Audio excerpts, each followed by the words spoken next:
Dear student, today we study about the thermal equilibrium. Word therm means heat and equilibrium means balance.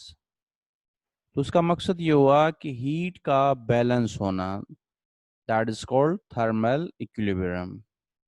Proper definition of thermal equilibrium: when two bodies at different temperature are brought in the thermal contact with each other. यानी कि जब दो different temperature वाली bodies, it means कि एक body का temperature और दूसरी बॉडी का टेम्परेचर इक्वल नहीं होना चाहिए, डिफरेंट होना चाहिए। यानी कि अगर एक बॉडी का टेम्परेचर सपोज 100 सेंटीग्रेड है तो दूसरी का जो टेम्परेचर है वो 100 से कम होना चाहिए। मिसाल के तौर पे अगर एक बॉडी हॉट है तो दूसरी बॉडी कोल्ड हो, तो दोनों बॉडीज को जब एक दूसरे के करीब करके रखा जाएगा तो क्या होगा, एक दूसरे के करीब रखने से then the heat start the flow from hot body to the cold body.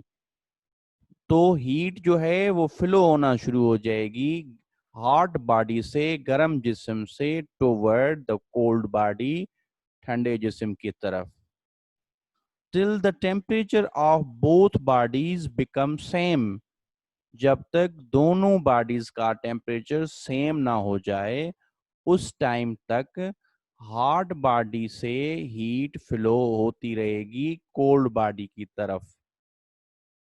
That are said to be in thermal equilibrium. जब दोनों बॉडीज का टेम्परेचर सेम हो जाए तो हम कहेंगे तो अब ये दोनों बॉडीज थर्मल इक्विलिब्रियम में हैं। फॉर एग्जाम्पल, मिसाल के तौर पे एक बॉडी है, वो बॉडी हॉट बॉडी है, यानी कि उसका जो टेम्परेचर है, मिसाल के तौर पे उसका जो टेम्परेचर है वो है 100 सेंटीग्रेड। यानी कि मिसाल के तौर पे ये जो रेड कलर है ये एक बॉडी है, ये हॉट बॉडी है, इसका टेम्परेचर कितना है 100 सेंटीग्रेड। सपोज हम इस बॉडी हॉट बॉडी के करीब एक दूसरी जिस्म रख रहे हैं, दूसरी बॉडी रख रहे हैं, वो बॉडी है कोल्ड।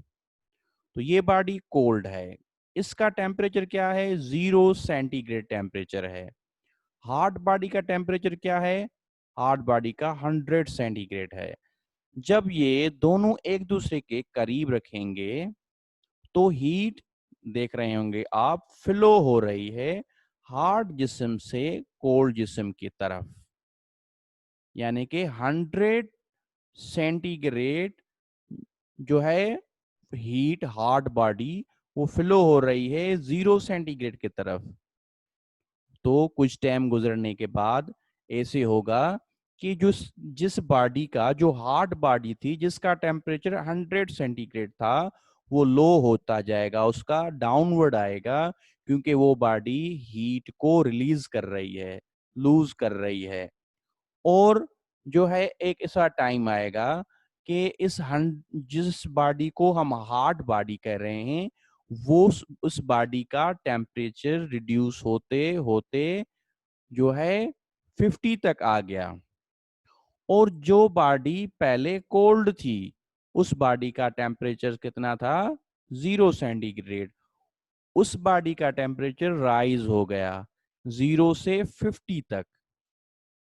तो अब सम टाइम गुजरने के बाद दोनों बॉडीज का जो टेम्परेचर है अब क्या है 50 सेंटीग्रेड। यानी कि हॉट बॉडी ने अपनी हीट को इमिट किया और कोल्ड बॉडी ने उस हीट को एब्जॉर्ब किया।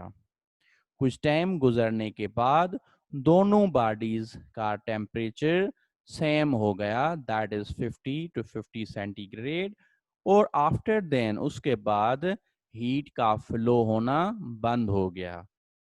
हीट का फ्लो होना क्यों बंद हुआ, क्योंकि दोनों बॉडीज के दरमियान अब टेम्परेचर क्या है सेम है। जब दो बॉडीज के दरमियान टेम्परेचर सेम हो जाए तो उसके बाद हीट का फ्लो होना बंद हो जाता है। हीट फ्लो तब करेगी जब दो बॉडीज के दरमियान टेम्परेचर डिफरेंट हो, क्योंकि heat always flow from hot body to the cold body. तो जब ये दोनों बॉडीज का टेम्परेचर इक्वल हो जाए तो हम कहेंगे अब ये दोनों बॉडीज थर्मल इक्विलिब्रियम में हैं। Therm means heat, equilibrium means बराबर और बैलेंस। तो अब दोनों का टेम्परेचर सेम हो गया। हॉट बॉडी ने अपनी हीट को, एनर्जी को रिलीज किया, कोल्ड बॉडी ने गेन किया, और अब दोनों जो है बॉडीज का टेम्परेचर सेम है।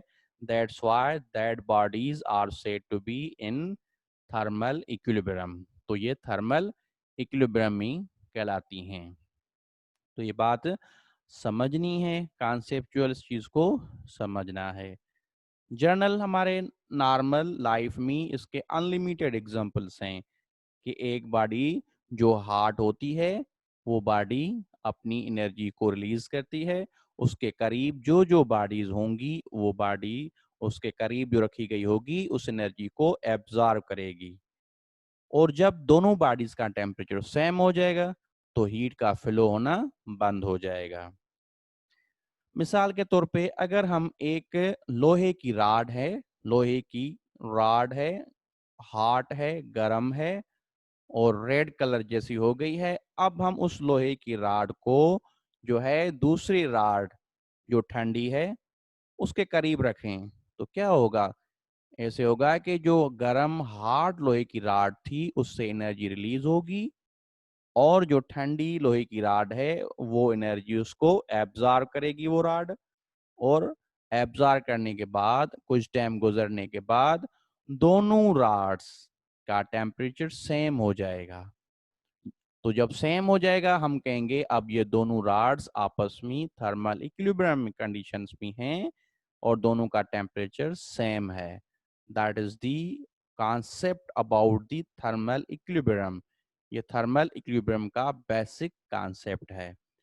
अब इस टॉपिक से ही रिलेटेड एक टॉपिक है that is law of heat exchange. Law of heat exchange में यही बात एक्सप्लेन की गई है, सेम बिल्कुल इसी थर्मल इक्विलिब्रियम की कंडीशन की तरह से।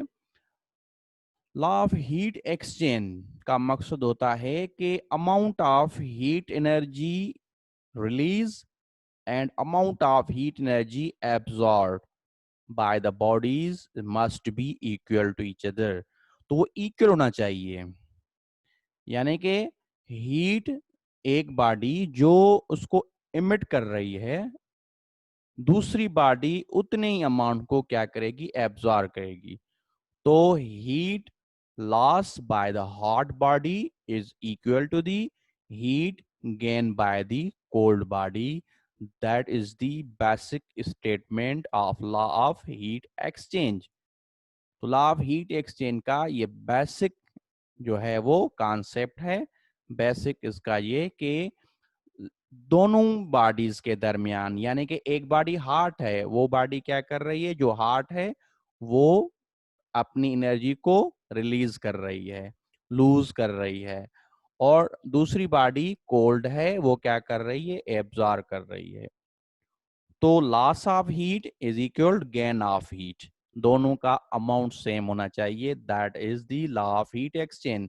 आप यहाँ पे स्टेटमेंट को देखें, when heat is transferred from one substance to another substance, यानी कि हीट जब एक जिस्म से ट्रांसफर होकर दूसरे जिस्म की तरफ मुंतकिल हो रही हो, the amounts of heat lost by hot substance, तो उस टाइम पे जो हीट का अमाउंट लॉस हो रहा है हॉट सब्सटेंस से is equal to the amount of heat absorbed by the cold substance।